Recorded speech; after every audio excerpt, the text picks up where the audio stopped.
I must have been 6 or 7 when I lived in Lebanon.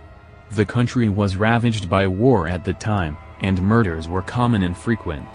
I remember during a particularly vicious era, when the bombings rarely stopped, I would stay at home sitting in front of my television watching a very, very strange show. It was a kids' show that lasted about 30 minutes and contained strange and sinister images.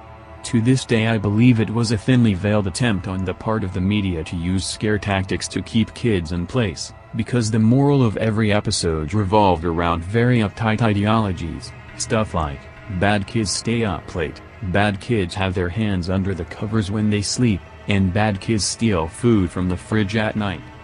It was very weird, and in Arabic to top it off. I didn't understand much of it, but for the most part the images were very graphic and comprehensive. The thing that stuck with me the most, however, was the closing scene. It remained much the same in every episode. The camera would zoom in on an old, rusted, closed door. As it got closer to the door, strange and sometimes even agonizing screams would become more audible. It was extremely frightening, especially for children's programming. Then a text would appear on the screen in Arabic reading, "That's where bad kids go." Eventually both the image and the sound would fade out, and that would be the end of the episode.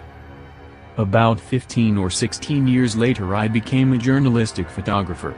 That show had been in my mind all my life, popping up in my thoughts sporadically. Eventually I'd had enough, and decided to do some research. I finally managed to uncover the location of the studio where much of that channel's programming had been recorded. Upon further research and eventually traveling on site, I found out it was now desolate and had been abandoned after the big war ended. I entered the building with my camera. It was burnt out from the inside. Either a fire had broken out or someone had wanted to incinerate all of the wooden furniture. After few hours of cautiously making my way into the studio and snapping pictures, I found an isolated out-of-the-way room.